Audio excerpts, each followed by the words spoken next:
Well, Mark, first of all, hope you're well. Hope the family are well. How have you adjusted to life in quarantine?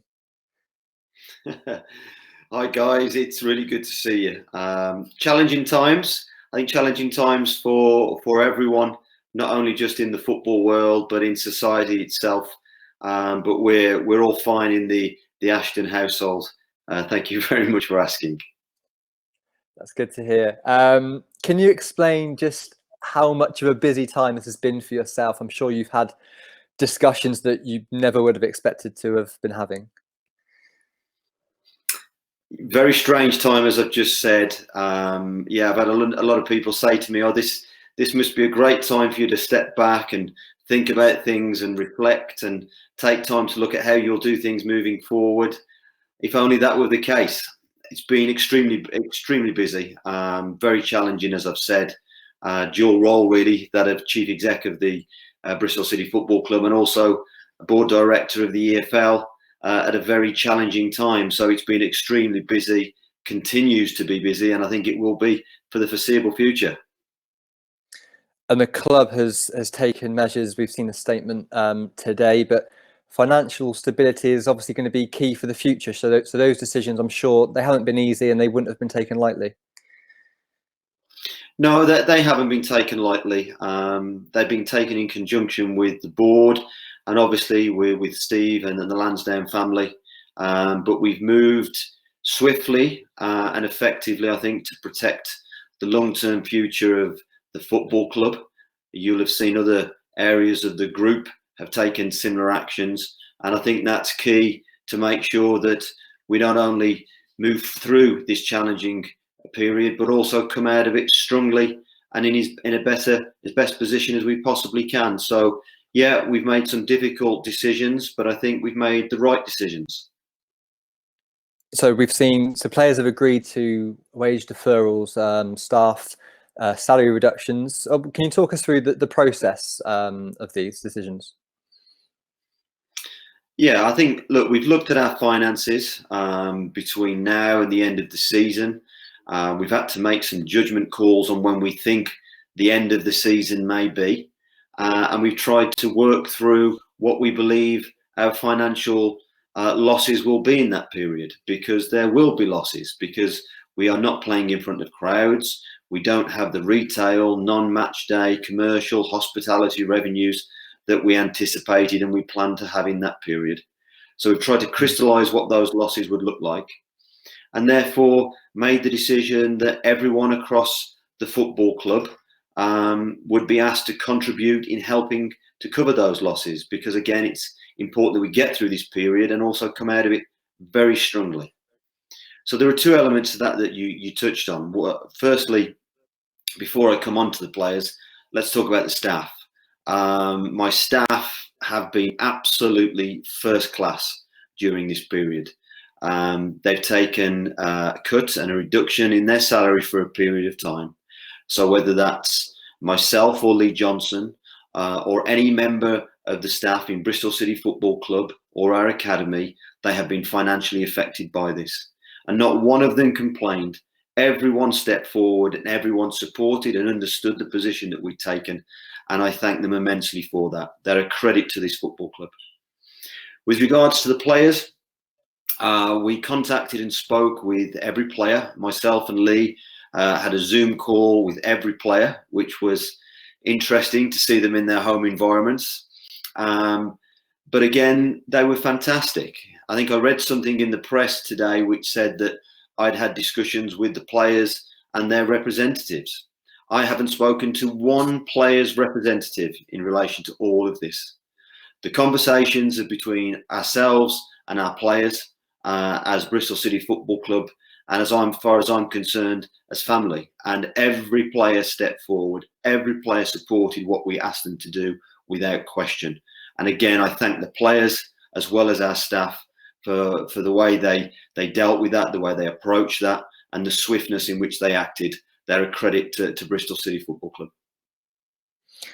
And there are some non-playing staff who have been furloughed as well. Obviously, the club's made use of the government's retention scheme. Can you tell us a bit about why the decision was making to furlough some staff?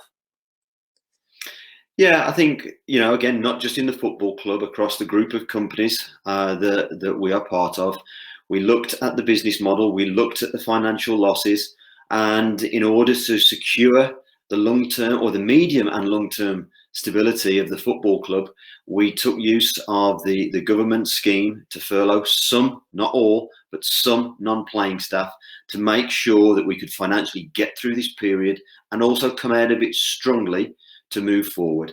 Again, it wasn't a decision that was made lightly. There was a lot of discussion and debate around what we should do, what staff should be furloughed. And I think we've got the balance in that right. Not all staff are furloughed. Some staff are still working, albeit with reduced salaries. And we made that decision again to protect the medium and long-term interest of Bristol City Football Club. So no doubt during lockdown you'd have been in close sort of contact with the players and playing and non-playing staff. Everyone in reasonably good spirits, all things considered. Yeah, I've spoken to Lee. I think every day. I think he's frustrated. He doesn't do being locked up well. He wants to get out, get back to work. I've spoken to the players, as I've said, some more than others, but all of them in relation to the salary deferrals that they've taken. And it was nice to see them. Some interesting haircuts, some interesting attire, and some interesting home lives, shall we say. But no, they were good. Once you get past the first 5 minutes of banter and fun and games, we get into some serious discussions, but it was good to see them. They're still very focused because let's be key. We've got 9 games left and we're in a promotion hunt, and we are going to keep the boys focused. They're still focused. They're very keen to get back to training and get back to games, and it was really good to be in contact with them. And we've seen on social media, some of the staff and players have been supporting charitable causes. In Bristol, Ashton Gate itself has been used as a food distribution centre for charities. It goes to show, doesn't it, that in these circumstances, we're all pulling together and we're trying to do all we can for the community. We've got some first-class people, and I genuinely mean that. I think this football club owes players and staff a debt of gratitude in this period. It's difficult for everyone for so many reasons. We've had some sad news about players and staff's family members who've been health-wise affected, and some have passed on due to this awful virus. But the way they've come together individually and collectively, not only to support each other, but to support the local community, I think is a testament to the quality people that we have at Bristol City. And again, I thank them all and just repeat, they're an absolute credit to us. Excellent. And just finally, Mark, how much are you missing football, the day-to-day of the club? And what can we expect when the action does finally return? It certainly rekindles your passion. I think we're all frustrated at being at home, and we want to be out and about. We want to meet people. We want to see people. It's not just a job for us. It's a way of life. We miss our friends. We miss our colleagues, and we miss the game, and we miss that rush and the endorphins and the energy that game day brings. And we want to see that come back as quickly as we can. As I said, I'm working with the EFL on a daily basis with all of the governing bodies. And let's be clear, we intend, we wish to see this season conclude competitively and with integrity on the pitch. And as soon as it is safe to do so, whether that be with or without crowds in the very short term, we will work to do that. But we must work with government, we must work with DCMS and all of the relevant bodies to make sure that it is safe for supporters, staff and players to return as quickly as we can, because we miss our game. All right, Mark, thanks for talking to us. Take care.